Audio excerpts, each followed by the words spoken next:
이 시간 우리에게 주시는 하나님의 말씀은 요나서 4장 1절에서 4절 함께 읽겠습니다. 요나가 매우 싫어하고 성내며 여호와께 기도하여 이르되 여호와여 내가 고국에 있을 때에 이러하겠다고 말씀하지 아니하였나이까.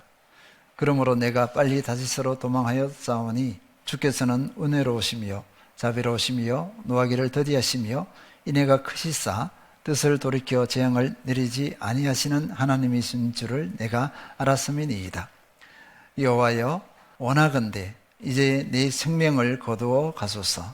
사는 것보다 죽는 것이 내게 나음이니이다 하니 여호와께서 이르시되 내가 성내는 것이 옳으냐 하시니라.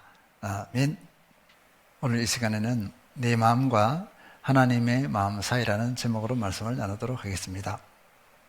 2026년 월드컵에서 우리나라는 예상 밖으로 실력을 제대로 발휘하지 못했습니다. 32강에 자력으로 들어가지 못하여서 다른 나라에 의존할 수밖에 없는 상황입니다. 조금 후면 그 결과가 나올 것입니다. 지금까지 한국 축구 역사에서 이번만큼 최고의 선수들로 구성된 적이 없었습니다. 결과가 너무 실망스럽습니다. 반면에 일본은 우승을 목표로 한다고 당당하게 선포하고 있습니다. 비록 32강전에서 우승 후보인 브라질과 맞붙어야 하는 상황이지만 조별리그에서 보여준 경기력은 축구 강호들도 맞붙기를 꺼리는 수준이었습니다. 대한민국과 일본은 모든 분야에서 경쟁을 하고 있습니다. 일본이 브라질과의 경기에서 이겼으면 좋겠습니까?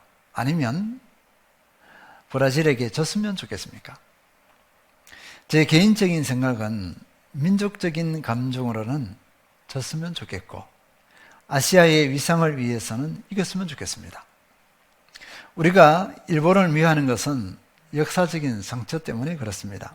크게는 멀리는 임진왜란, 그리고 짧게는 일제 36년입니다. 그리고 독도 문제도 상당히 불쾌감을 주고 있습니다.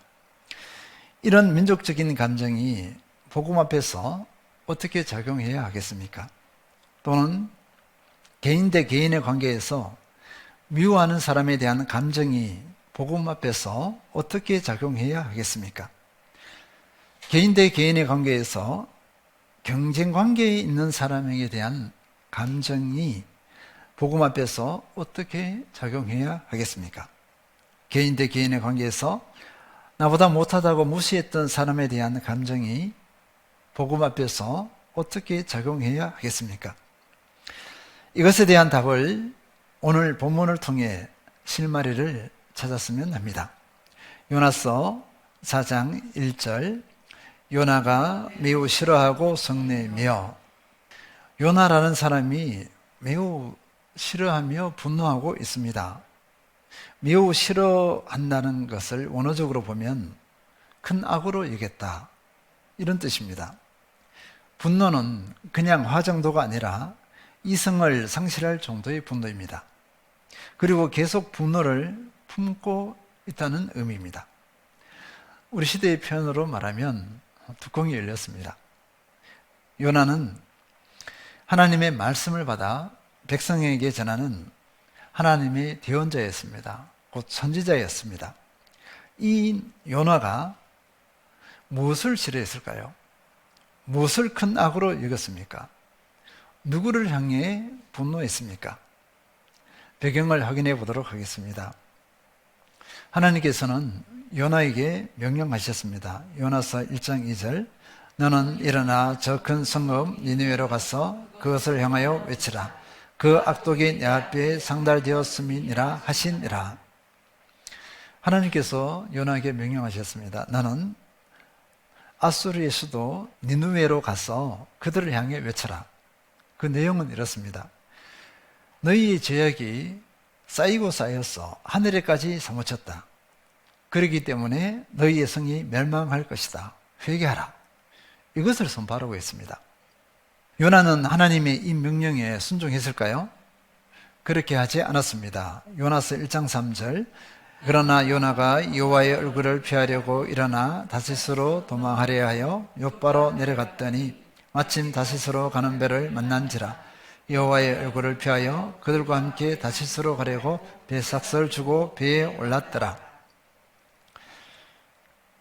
요나는 하나님의 명령, 그 말씀대로 동쪽으로의 아수르, 그러니까 동쪽의 아수르의 수도 니느웨로 가지 않고 반대쪽으로 갔습니다. 반대쪽 스페인 쪽에 다시스행 배에 타버렸습니다.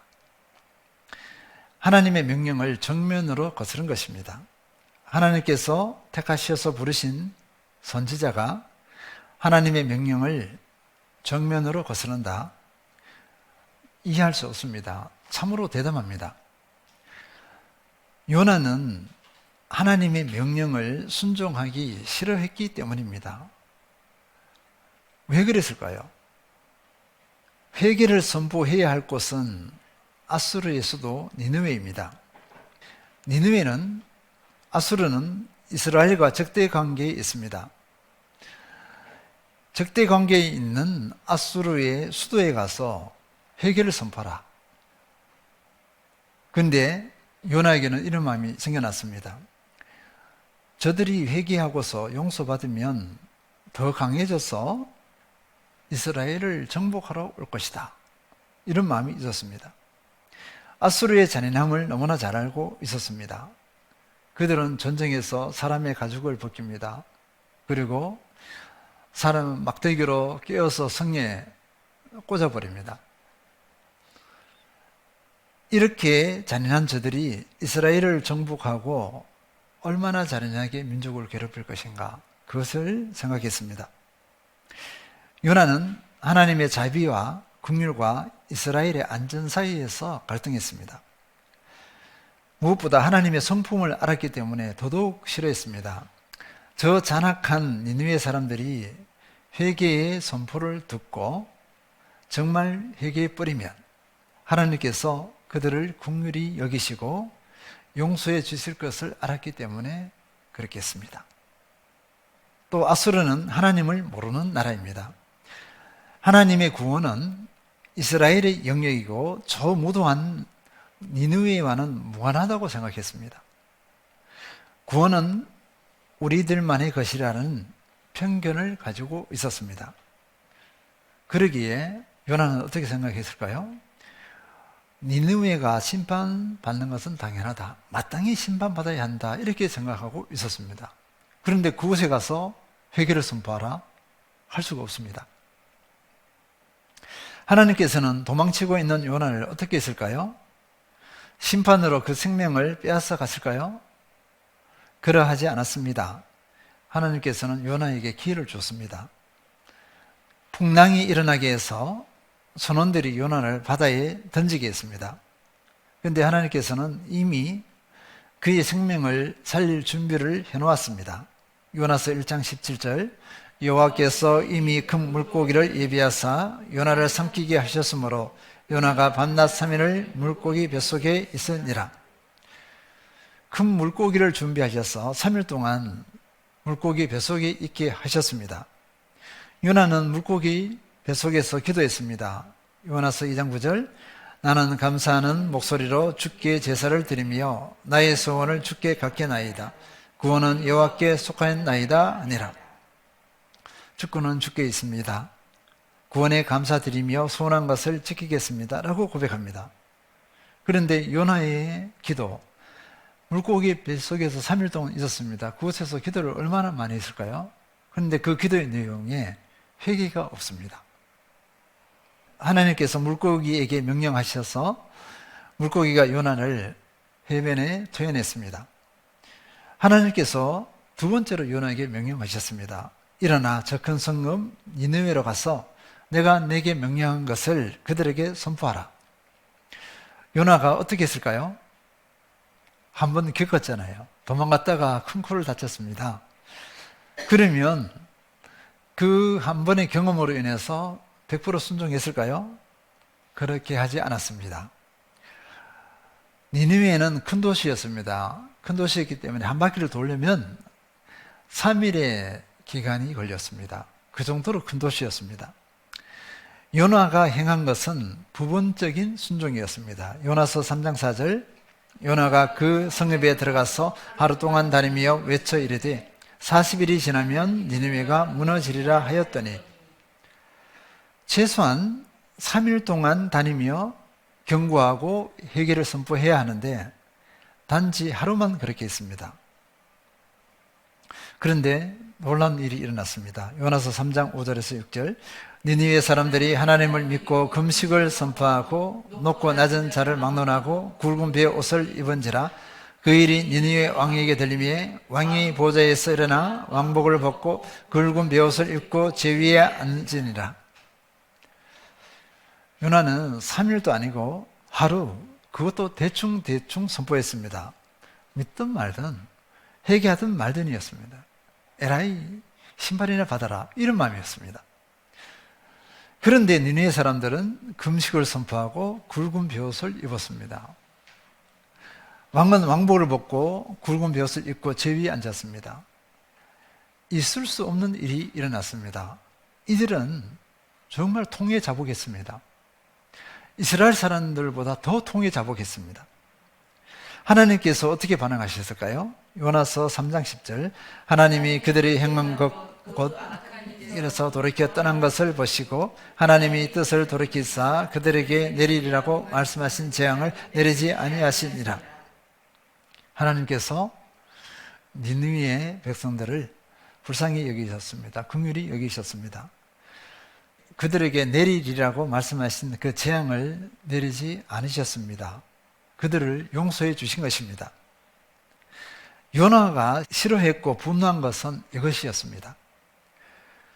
니느웨 사람들이 회개하는 것이 싫었습니다. 그들을 향한 하나님의 용서, 긍휼이 싫었습니다. 요나는 하나님의 용서와 긍휼을 큰 악으로 여겼습니다. 니느웨를 용서하신 일을 선한 일로 여기지 않고 악한 일처럼 받아들였다는 것입니다. 하나님께서 구원을 베푸셨습니다. 그런데 요나는 정의가 무너진 것으로, 공의가 무너진 것으로 여겼습니다. 하나님의 그 용서하심, 긍휼을 받아들일 수가 없었습니다. 요나는 싫어하며 분노하는 가운데 자신의 속마음을 드러냈습니다. 요나서 4장 2절, 여호와께 기도하여 이르되 여호와여, 내가 고국에 있을 때에 이러하겠다고 말씀하지 아니하였나이까? 그러므로 내가 빨리 다시스로 도망하였사오니 주께서는 은혜로우시며 자비로우시며 노하기를 더디하시며 이내가 크시사 뜻을 돌이켜 재앙을 내리지 아니하시는 하나님이신 줄을 내가 알았음이니이다. 요나는 지금 하나님께 기도하고 있습니다. 그런데 그 기도가 감사나 회개의 기도가 아니었습니다. 항변의 기도였습니다. 제가 고국에 있을 때 이럴 줄 알고 있지 않았습니까? 이럴 줄 알았습니다. 그래서 제가 다시스로 도망갔습니다. 하나님께서는 은혜로우시고 자비로우시고 노하기를 더디하시고 사랑이 크신 분임을 제가 알고 있었습니다. 하나님께서는 회개하면 뜻을 돌이키시는 분임을 저는 알고 있었습니다. 요나가 하나님의 성품을 어떻게 알았을까요? 조금 전에 요나서 4장 2절의 고백은 자신에게서 난 고백이 아니었습니다. 출애굽기 34장 6절, 여호와께서 그의 앞으로 지나시며 선포하시되 여호와라 여호와라, 자비롭고 은혜롭고 노하기를 더디하고 인자와 진실이 많은 하나님이라. 하나님께서 출애굽기에서 자신의 성품을 선포하신 말씀입니다. 요나는 이 말씀을 그대로 인용했습니다. 요나는 하나님의 말씀을 통해서 하나님의 성품을 이미 알고 있었습니다. 또 이스라엘 역사 자체가 하나님의 긍휼을 증명하고 있습니다. 광야 40년 동안 수없이 불순종했습니다. 그런데 하나님께서는 이스라엘 백성을 버리지 않으셨어요. 사사기에서는 백성들이 반복해서 죄를 지었습니다. 그런데 하나님께서는 회개할 때마다 사사를 보내주셔서 구원해 주셨습니다. 하나님의 긍휼의 은혜가 그들의 죄보다 컸습니다. 요나 자신이 하나님의 긍휼을 경험했습니다. 불순종해서 바다에 던져졌습니다. 그런데 하나님께서 물고기를 예비하셔서 그를 살리셨습니다. 다시 사명의 기회를 주셨습니다. 또 요나는 선지자로서 하나님의 성품을 충분히 경험했습니다. 요나는 초보 선지자가 아니에요. 북이스라엘 왕 여로보암 2세 시대에 활동하던 선지자였습니다. 요나는 하나님의 성품을 너무나 잘 알고 있었습니다. 그런데 이 은혜롭고 거룩한 성품을 사랑하지는 않았습니다. 적용하지 않았다는 것입니다. 하나님의 거룩한 성품을 자신에게는 적용했습니다. 그런데 다른 이에게는 적용하지 않았습니다. 다른 민족에게는 적용하지 않았습니다. 하나님을 사랑하되 하나님이 사랑하는 원수, 그러니까 자기의 원수, 자기가 미워하는 사람은 사랑하지 못했습니다. 요나는 알의 문제가 아니라 마음의 문제였습니다. 하나님의 마음과는 거리가 멀었습니다. 아이러니가 아닐 수 없습니다. 이런 마음의 상태이기 때문에 요나는 극단적으로 갈 수밖에 없었습니다. 요나서 4장 3절, 여호와여 원하건대 이제 내 생명을 거두어 가소서. 사는 것보다 죽는 것이 내게 나음이니이다 하니. 하나님, 제 생명을 거두어 가십시오. 사는 것보다 차라리 죽는 것이 좋겠습니다. 어떻게 이렇게 악할 수가 있지 반문하고 싶을 정도입니다. 선지자로서의 사역의 무게 때문이 아니었습니다. 육체의 탈진, 극심한 외로움과 같은 유의 이유가 아니었습니다. 하나님께서 원수와 같은 민족을 살리셨다는 이유로 죽기를 구했습니다. 하나님의 결정이 싫어서 죽기를 구했습니다. 하나님의 뜻이 자기의 뜻과 달랐기 때문에 죽기를 구했습니다. 요나는 지금 자신이 은혜로 살아왔음을 잊고 있습니다. 자신이 받은 은혜는 기뻐하고 감사했습니다. 그러나 다른 이가 받는 은혜, 그리고 다른 이가 받을 은혜는 미워했습니다. 시기 질투했습니다. 요나는 하나님의 존재를 믿지 않는 사람이 아니었습니다. 하나님의 존재를 믿었습니다. 하나님의 성품을 알았습니다. 그럼에도 불구하고 하나님의 성품을 자기 기준으로 제한하려고 했던 사람이었습니다. 하나님의 뜻보다 자기 뜻이 앞섰습니다. 우리는 여기서 확인할 수 있는 것은요, 내 뜻을 하나님의 뜻보다 더 사랑할 때, 더 우선시할 때 신앙이 얼마나 왜곡되는가를 확인할 수가 있습니다. 우리도 마찬가지입니다. 우리에게 큰 교훈을 주고 있습니다. 나는 하나님의 성품을 아는 사람인가? 아니면 하나님의 마음까지 닮아가는 사람인가?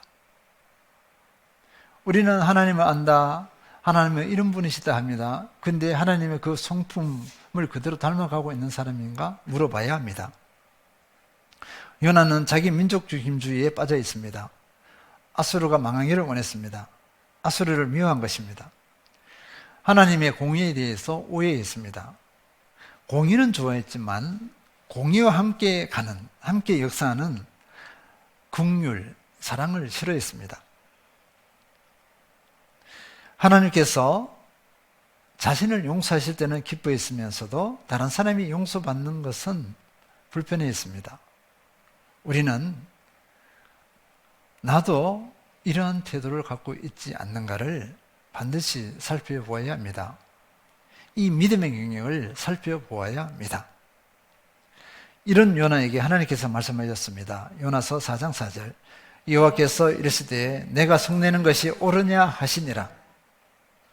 하나님께서는요, 다른 말씀을 하지 않으셨습니다. 단지 내가 성내는 것이 옳으냐고 물으셨습니다.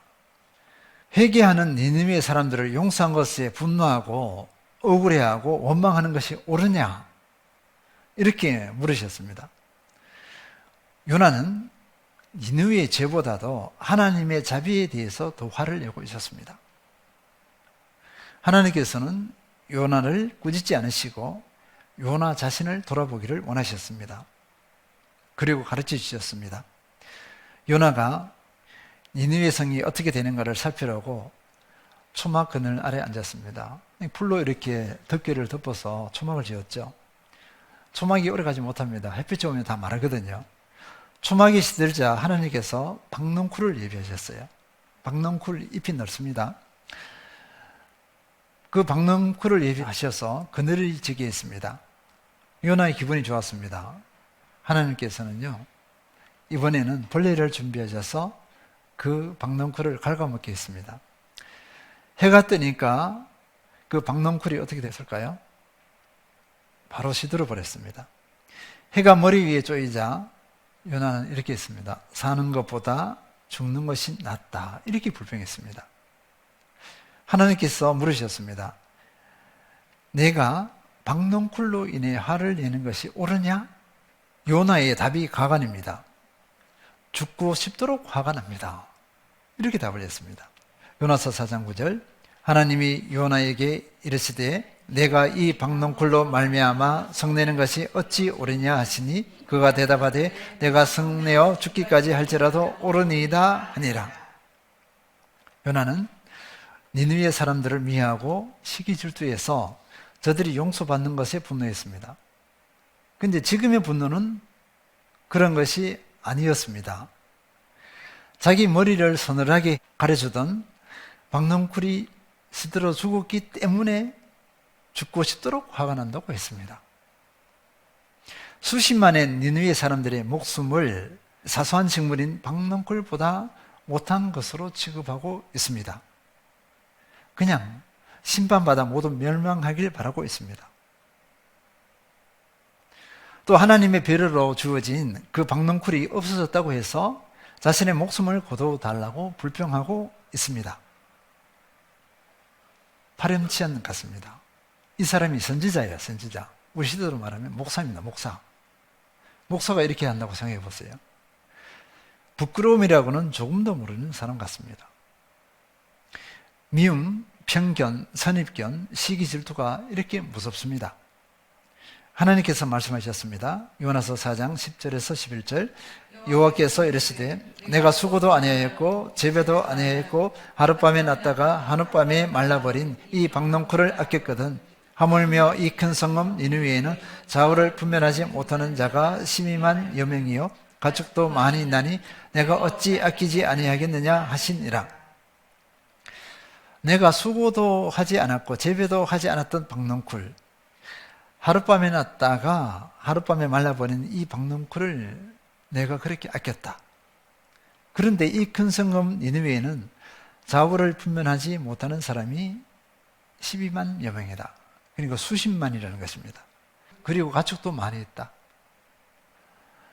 여기서 좌우를 분별하지 못하는 사람이라는 것은요, 일반 지식 그것이 아니라 하나님을 알지 못한다. 하나님을 알지 못하는 영적 분별력이 없는 사람을 말합니다. 하나님께서 이 사람들을 어떻게 아끼지 아니할 수 있겠냐? 내가 불쌍히 여기는 것이 옳지 않느냐라고 이렇게 요나에게 질문하고 있습니다. 요나서는요, 하나님의 이 질문으로 마무리됩니다. 큰 요인이 있습니다. 하나님께서는 요나를 정죄하지 않고 자신의 마음을 드러내셨습니다. 요나가 어떻게 반응했는지는 설명해 주지 않습니다. 우리 상상에 맡깁니다. 그런데 우리가 알아야 할 것은요, 하나님의 이 질문은 나에게, 우리 각 사람에게 질문하는 것이나 마찬가지입니다. 그것을 알아야 합니다. 하나님께서 나에게 이 질문을 하셨다면 어떻게 반응하시겠습니까? 하나님께서는 사랑과 긍휼의 하나님이십니다. 디모데전서 2장 4절, 하나님은 모든 사람이 구원을 받으며 진리를 아는 데에 이르기를 원하시느니라. 하나님은 모든 사람이 구원을 받으며 진리를 아는 데에 이르기를 원하신다. 이렇게 말씀하고 있습니다. 이 은혜를 누리기 위해서는 하나님의 사랑과 긍휼을 덧입어야 합니다. 내가 또는 우리가 하나님의 사랑과 긍휼을 덧입어서 구원받은 복을 누리는 주인공이 되었습니다. 그렇다면 이 은혜가 나뿐 아니라 다른 이에게도 임해야 합니다. 혹 나에게 미움이나 시기 질투의 대상이 있습니까? 또는 편견, 가벼이 여김, 경쟁의 관계에 있는 사람이 있습니까? 혹 있다면 이분들에게 하나님의 사랑과 긍휼이 임하길 원하십니까? 시기 질투하지 않을 자신이 있습니까? 원망, 불평하지 않을 자신이 있습니까? 이것을 이기는 비결은 하나님의 마음, 예수님의 마음을 가지는 것입니다. 아직 하나님의 마음, 예수님의 마음에 이르지 못했다면 철저한 회개가 따라야 할 것입니다. 요나는 자신의 구원에 기뻐하고 감사를 했습니다. 그러나 회개가 없었습니다. 회개가 없으니까 다른 일을 품지를 못해요. 회개는 하나님의 마음, 예수님의 마음을 가지는 최선의 비결입니다. 시편 51편 17절 하나님께서 구하시는 제사는 상한 심령이라 하나님이여 상하고 통회하는 마음을 주께서 멸시하지 아니하시리이다. 하나님께서는 회개하는 심령, 마음을 귀하게 여기십니다. 그 회개하는 마음에 하나님의 마음, 예수님의 마음을 심어주십니다. 그렇기 때문에 우리는 온전한 회개로 나아가야 합니다. 그리고 하나님의 마음, 예수님의 마음을 갖길 원합니다 하면서 간절히 기도해야 할 것입니다. 내 힘과 내 의지로는 하나님의 마음, 예수님의 마음을 가질 수가 없습니다. 오직 성령님의 감동으로만 가능합니다. 성령의 은혜, 하나님의 은혜로만 하나님의 마음, 예수님의 마음을 가질 수가 있습니다. 나라와 민족, 공동체 또는 개인과의 관계에서 하나님의 마음, 예수님의 마음을 가지는 것은 큰 축복입니다. 예수님을 닮은 사람입니다. 예수님의 마음, 하나님의 마음 가진 사람이 예수님의 뜻과 예수님의 비전을 실현하는 주인공이 될 것입니다. 승리하시는 모든 성도님들 되시길 축원드립니다.